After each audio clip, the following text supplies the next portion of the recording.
नमस्कार, बहुत स्वागत है आपका अपना उत्तराखंड देख रहे हैं आप। मैं हूं आपके साथ कीर्तिमान सिंह। धामी सरकार अभी दिल्ली में केदारनाथ मंदिर निर्माण के विवाद से उबर भी नहीं पाई कि शंकराचार्य स्वामी अविमुक्तेश्वरानंद के केदारनाथ धाम से सोना गायब होने का मुद्दा उठने से नया विवाद खड़ा हो गया है। स्वामी अविमुक्तेश्वरानंद ने आरोप लगाया है कि केदारनाथ में स्वर्ण घोटाला करने के बाद अब दिल्ली में केदारनाथ मंदिर बनाकर घोटाले की तैयारी हो रही है।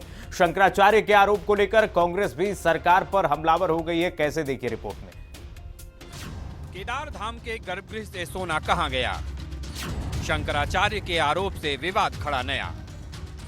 आरोप को लेकर सरकार पर कांग्रेस बरसी। बीकेटीसी अध्यक्ष बोले, आरोप है सियासी।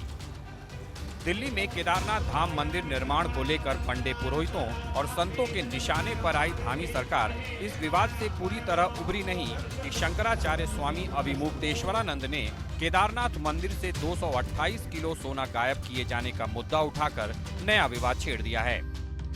स्वामी अविमुक्तेश्वरानंद ने आरोप लगाया है कि इस मामले की जांच तक नहीं की गई है और अब दिल्ली में केदारनाथ मंदिर बनाकर ऐसा ही एक और घोटाला करने की तैयारी की जा रही है। स्वामी अविमुक्तेश्वरानंद के आरोप पर बद्री केदार मंदिर समिति के अध्यक्ष और बीजेपी नेता अजेंद्र अजय ने तीखी प्रतिक्रिया दी है।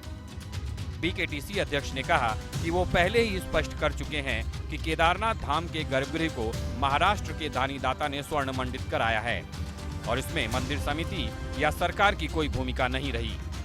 अजेंद्र अजय ने कहा कि केदार धाम से कोई सोना गायब नहीं किया गया है, बल्कि जो सोना मंदिर के गर्भगृह में लगा है वो कॉपर की प्लेट पर सोने के वर्क की तकनीक से बना है। लेकिन स्वामी अविमुक्तेश्वरानंद किसी राजनेता की तरह बयानबाजी कर केवल कांग्रेस के एजेंडे को आगे बढ़ा रहे हैं।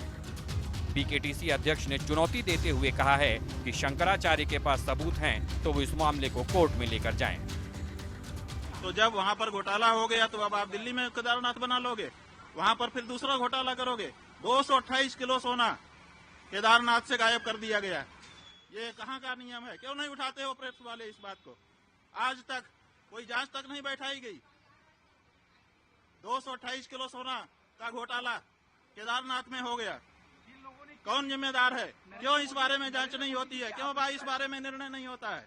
और अब आप कहेंगे हम दिल्ली में ही केदारनाथ बना लेंगे? ये नहीं हो सकता। कि जिस एजेंडे को कांग्रेस सरकार, पूरी कांग्रेस पार्टी जिस एजेंडे को चलाने में सफल साबित नहीं होती है, उस एजेंडे को स्वामी अविमुक्तेश्वरानंद जी अकेले ही संचालित कर लेते हैं, संपादित कर लेते हैं। तो ये उनकी बड़ी काबिले तारीफ उनकी ये बात है। और दूसरी बात ये है कि मैं स्वामी अविमुक्तेश्वरानंद जी से अनुरोध करना चाहता हूँ और उनको चुनौती भी देना चाहता हूँ कि अगर उनके पास कोई साक्ष्य हैं किसी प्रकार के, तो वो सक्षम अथॉरिटी के पास जाएं और वहाँ पर जांच की मांग करें। और उसके अलावा क्योंकि वो कई बार जाते भी रहते हैं, जनहित याचिकाएं भी दाखिल करते रहते हैं, तो वो जाएं, हाई कोर्ट में जाएं, सुप्रीम कोर्ट में जाएं और वहाँ पर जनहित याचिका दाखिल करें और जांच की मांग करें। वहीं दिल्ली में केदारनाथ मंदिर निर्माण विवाद पर पहले ही पदयात्रा का ऐलान कर सरकार को घेरने में जुटी कांग्रेस अब इस मुद्दे पर भी हमलावर हो गई है। कांग्रेस प्रदेश अध्यक्ष करण माहरा ने कहा है कि शंकराचार्य पर निशाना साधने की बजाय सरकार और बीकेटीसी अध्यक्ष को इस मामले की जांच पर ध्यान देना चाहिए, जिससे सच्चाई सामने आ सके। पंडे पुरोहितों ने आरोप लगा दिया तो राजधर्म का पालन करते हुए मुख्यमंत्री को और बीकेटीसी के अध्यक्ष होने के नाते आपको स्वयं पहल करनी चाहिए थी कि इस पूरे प्रकरण की जांच करते, दूध का दूध और पानी का पानी करते। आप लंबे समय से इस मामले को टाल रहे हैं, ये चिंता का विषय है। आपको शंकराचार्य जी की ओर को ध्यान कम देना चाहिए, आपको जो अपना कर्तव्य है उस पर ध्यान देना चाहिए। और आपसे एक बात और कहना चाहता हूँ, सत्ताएं आती हैं, जाती हैं, तख्ते बनते हैं, पलटते हैं, और जिस दिन ये तख्ता पलटेगा उस दिन इस पूरे प्रकरण की भली भांति अच्छी तरीके से जांच भी होगी और दोषियों को दंडित भी किया जाएगा। केदार धाम से सोना गायब होने का मुद्दा उठाकर स्वामी अविमुक्तेश्वरानंद ने धामी सरकार के लिए नई मुसीबत खड़ी कर दी है। कांग्रेस भी इस विवाद को हवा दे रही है। सियासी पंडित मान रहे हैं कि आने वाले समय में केदारनाथ विधानसभा सीट पर उपचुनाव होने हैं, जिसे देखते हुए कांग्रेस आस्था से जुड़े इस मुद्दे को गरमाए रखना चाहती है। अब देखना होगा कि चौतरफा घिरी सरकार और बीजेपी इस चुनौती का कैसे सामना करती है। देहरादून से संवाददाता अशोक कुमार और शुभांगी भट्ट के साथ ब्यूरो रिपोर्ट, हिंदी खबर। और बढ़ते आगे, शंकराचार्य स्वामी अविमुक्तेश्वरानंद सरस्वती ने केदारनाथ धाम से 228 किलो सोना गायब किए जाने का आरोप लगाया है। शंकराचार्य के आरोप पर बीजेपी प्रदेश प्रवक्ता विपिन कैंथोला ने कहा कि इससे पहले कई बार मंदिर समिति प्रेस वार्ता करके चीजें स्पष्ट कर चुकी है। बीजेपी प्रवक्ता ने कहा कि अगर शंकराचार्य के पास सबूत है तो उन्हें सार्वजनिक करना चाहिए, जिससे दूध का दूध और पानी का पानी हो जाए।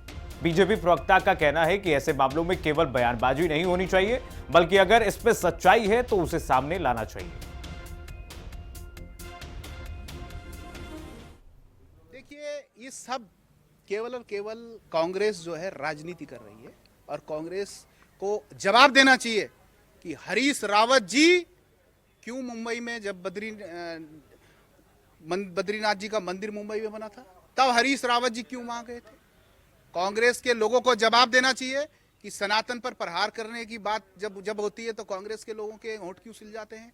कांग्रेस के लोगों को जवाब देना चाहिए, जब कोरोना वैश्विक महामारी में लोग परेशान थे तब कांग्रेस के लोग बयानबाजी कर रहे थे। केवल और केवल कांग्रेस के लोग राजनीति करने के लिए बयानबाजी करते हैं और इस प्रकार की राजनीति जिस प्रकार से कांग्रेस ने की है पूरे देश के अंदर आपने देखा होगा कि देश की जनता ने कांग्रेस को नकारने का काम किया। भविष्य में इस प्रकार से अगर जो कांग्रेस बयानबाजी करेगी, देश की जनता और उत्तराखंड की जनता सब समझती है।